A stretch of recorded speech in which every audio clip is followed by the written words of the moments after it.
In this talk, we're going to use some global dressage analytics tools to investigate a question which is a valid question, that is there score inflation or do we genuinely have better horses? Recently, over the last few years, there's been some very high scoring horses, with Totilas, Utopia, Valegro being obvious examples. We're going to look at the Olympic freestyle from London and try to understand what's been happening. Here's a first view. It's an overview of the judging, where there's a coloured box representing the score given by each judge to each rider horse pair. You see that the red scores are around 73-74%, the greens, dark green scores around 93%. What we're looking for here is to see that the overall event looks to be judged normally, so that we can validly do the analysis that we want to do with it. And we see that it is. The first two horses, basically all the judges, well, some obviously were a little bit higher, some a little bit lower. The two judges, very clear that these first two horses were well away from anybody else. And then we've got a small group in the middle there, 4, 5, 6 horses in the yellow boxes, with a little bit of green in there as well, showing this sort of second group of really very highly placed riders. And then there's in orange and red the group of riders, the rest of the field. Okay, actually, of course, every one of them doing a super job. This is a different view, but now instead of looking at it to see whether each judge is agreeing, we're looking at the scores given to each figure type for each rider, and we're looking to make sure that there are no oddities there. Particularly, for example, we would see a set of figures that were always very low or always very high. And we don't. We see individual figures, of course, which went badly for people, and individual figures which went well for people, but no structure in there which would give us reason to have any cause to doubt the validity of using these results. So here's a table where I've just shown the amazing 9 riders who scored more than 80% in the freestyle in London. We're not going to go through this table and look at all the details now, but essentially, as I mentioned, there's Valegro and Jeric Parseval being at the top here. Mistral Horace very close in the 3rd or 4th place. Utopia, Salinero, Diva actually also very close in the next group. So we're going to concentrate first of all on the top couple, Valegro and Parseval. And what we're plotting here is the difference in score between Valegro and Parseval. So for each figure we plot the difference, the score of Valegro minus the score of Parseval. What we see is, of course, that there are more points above the line than below the line. There are more positive points, where Charlotte and Valegro scored higher than Adelinde and Parseval. Actually, what we see is that this was quite convincing first place for gold. Total point difference of the test of 7.6 points, 1.89%. We see that basically in all of the figures, except for a small bit of the extended walk and the PF and the halt, the Valegro is scoring higher than Parseval, and particularly so, as was mentioned by the president of the grand jury, Stephen Clark, in the notes, in the artistic notes. Parseval scoring slightly higher in the difficulty, but not enough to make the overall difference, and so a rather clear gold and silver medal place according to the judges there. In the bronze medal place, things were really close between Mistral Horace and Damon Hill. The point difference is shown here, just as I just showed it for the previous plot.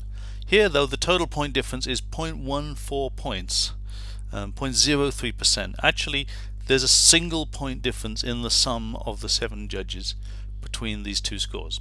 Of course, somebody has to win, and somebody did win. Laura Bechtelsheimer took the bronze medal. Actually, we see that as we go from left to right across here, there are more figures below the line. There were more figures where Damon Hill scored higher in the technical marks than Mistral Horace. But the PF was really devastating for Helen Langenhannenberg. She got it went badly. She got much lower points than Laura for the PF, and that was enough to tip the medal in Mistral's favor.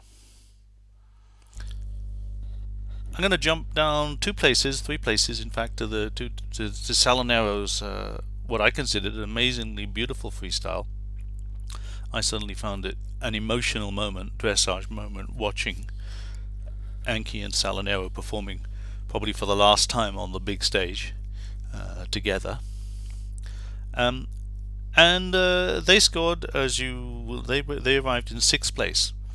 What's very interesting to note is that in London he got an 82% and a 6th place. In Hong Kong, with 82.4%, a 1st place.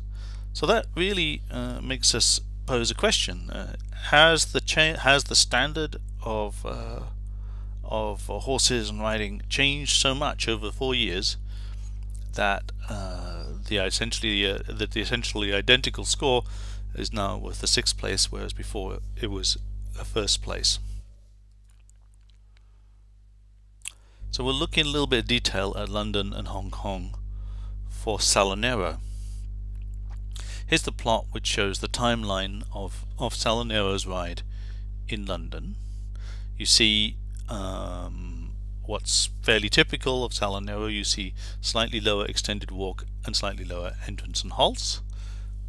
Lots of points picked up in the artistic marks, music, difficulty, choreography and harmony, for the average of 8.2 or 82%. If we go to Hong Kong, actually the picture is very similar. Again, we've got the entrance and halts and the extended walk being a little low.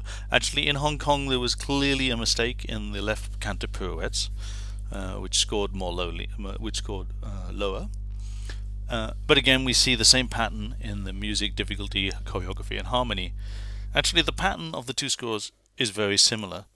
And so we're going to do one more thing. We're going to look at the difference between London and Hong Kong for Salonero. Here you see that on the left-hand scale, the points, it's in single points, not percent, but single points. And what you should observe is that taking away the Hong Kong score from the London score, we see a couple of things. We see the canter pirouette left much better in London than it was in Hong Kong, but then we saw there was a mistake in the canter pirouette left in Hong Kong. We see the judges giving rhythm a stronger mark in Hong Kong than they did in London. Perhaps this is fairly normal given the advancing age of Salonero. Apologies. So apart from that pirouette error, actually most of the other scores you see are within a few tenths of a percent. In fact, what we call the standard deviation, the spread of the other scores, is just 0.24 points per figure. So what we've observed is 2 things. We've observed the fact that we've got the same score but a big rank difference. But we've also now observed that this couple scored the same score in Hong Kong and London, and the last few plots have shown us that they did it almost the same, figure by figure. It's really hard to escape the conclusion that Salonero's performance was essentially unchanged over this time. He performed at his 2008 gold medal level 4 years later in 2012. I think that's a remarkably positive statement about this horse, his rider and his training, but it also gives us a possible way into answering the question about what's happened to dressage judging. It makes him a way of measuring dressage judging. If he scores the same figure by figure over a 4-year period, it looks like his performance has been very steady over that period. So what about the horses that finished higher rank than him? Were they actually better than his performance in 2008, or were they scored higher? So Vallegro, Damon Hill and Utopia are more tricky to analyze because they're new on the scene. So it's hard to establish from their scores if there's score inflation or they're better horses. But Parseval in particular has been around for 3 or 4 years, performing at a very high level. Here's the freestyle trend for Parseval. Apart from one low score in Mechelen, Christmas 2009, Parseval has been consistent around or above 85%. throughout this entire period, obviously getting a little bit better over the last year or so. So again, a more or less constant performance from Parseval. Let's look at some scores from last year and this year for Parseval. Obviously we should compare important big events where the standard of competition is very high. And so I've compared London 2012 with Rotterdam 2011. Here's the figure by figure score differences. Actually scored slightly higher in Rotterdam than did in London, and so London minus Parseval is slightly negative throughout the whole thing. What we see is that the pirouettes actually took a big hit for Parseval in London, but if we take away those two pirouette scores, which are clearly, I think we can characterize as mistakes, then again we have something like a 0.25 points per figure standard deviation for the other scores. So again, as with Salinero, we're seeing the same pattern, that the same horse is scoring the same score over a long period of time, figure by figure as well as total. So I think that we can use this to learn about score inflation or better horses. We use as a control sample these two amazing horses, Salinero and Parseval.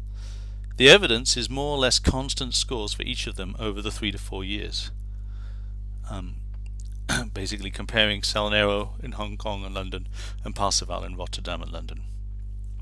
We've seen there's typically only a quarter of a point figure variation for them over these these particular examples, and indeed for most of their events. So this is not score inflation. Parseval is not scoring 1 point higher than he did 3 years ago per figure. What we're genuinely seeing is a higher level, a higher grade of horses coming through, and so I think we can take a lot of comfort from that, and it's really exciting that what we're seeing is that our judges are behaving in a really fairly constant way, and they're rewarding higher performing horses with higher scores.